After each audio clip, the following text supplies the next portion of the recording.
thought I'd make this video because I've got a new project. I love projects. Something that sort of keeps me going. Probably got too many projects on the go, but it is what it is. This has come to me a bit of an opportunistic thing, and it's really interesting. So I'll go into the details about that in a minute. But the reason for doing this video is that I'm seriously considering trying to get it done in time for one of our local club runs. And if I do, then I'm going to have it finished in between 4 and 5 weeks, because the run's in about 6 weeks. So yeah, the question is, can I do it? Can I have enough time to ride it and snag it and so on? One advantage is that it is registered, so we don't have any of that malarkey to go down. But let's see. So it is a 1924 Raleigh Model 5. This bike started its life in Cornwall, we think. Sold through a few dealers in the 80s and ended up with a friend of mine who started to restore it. Had it for 40 years, hasn't finished it, realised they're not going to finish it, and so looked for somebody who would. And it's right up my street. Flat tank, belt final drive, 3-speed gearbox. Sounds great. So what I'm going to do now is I'm going to show you and talk you through some of the bits, and then really if I'm going to go for this, I'll go for it, and we'll start maybe daily or every 2-day updates or something like that, just to see how it goes on. I mean, I've had a quick look through the bits already. I've identified the bits that are going to take a bit more time. There's a couple of clutch parts. The tank needs painting. That's going to take a bit of time. You know, a couple of other bits and pieces. Mud guards. The mud guards unfortunately are shot, so they're going to take a little bit of time. But that aside, I think it's doable. It does depend on what level of finish I want to get out of it, but I think if I'm going to do this again, my caveat is going to be that I'm not going to go down the road of getting all the nickel plating done now. What I'll probably do is get it done, painted as much as I can, possibly just lacquer or oil parts that need nickel plating, on the basis that I can take them off in the winter, having run it for a little bit, see how it gets on, find out any other issues, and get all the pretty stuff done over the winter. You know, I mean, I could do that with a petrol tank, but I think I'd rather have that sort of somewhere near. So yeah, other than that, I think we'll just go through the bits, and then we'll probably make a decision on how we're going to start it. Okay, so here it is. This is how it's come. So sorry about the lighting. It's bright for working and not great for filming. So we have dummy rim front brake. So just a quick zoom in on the front brake. It's on the other side, but you should be able to see that it's basically a block that wedges into there, slows you down.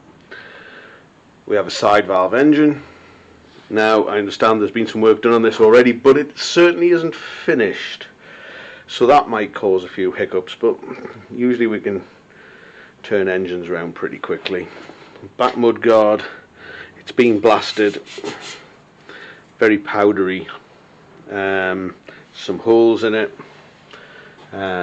Really, it's hard to see, but the more you look at it, the more you can see in the way of holes. There's a hole where my finger tip is, just here, although, you know, that's one of many, and it just shows how thin it is.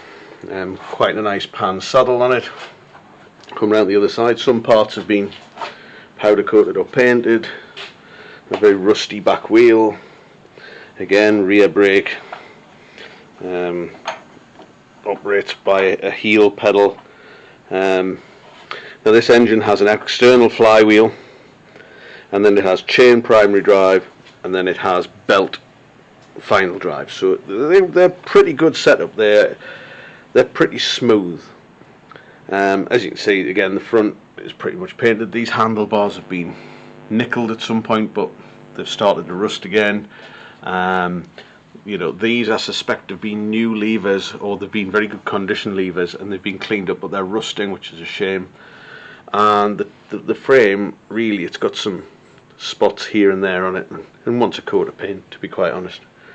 Other than that, not too bad. Now then, with it. Now, by the way, the front tyre's new, or was new. So, and the brake blocks look pretty new as well. So, you know, quite a bit has been done. It's just time has then taken its toll. So here's the front mudguard.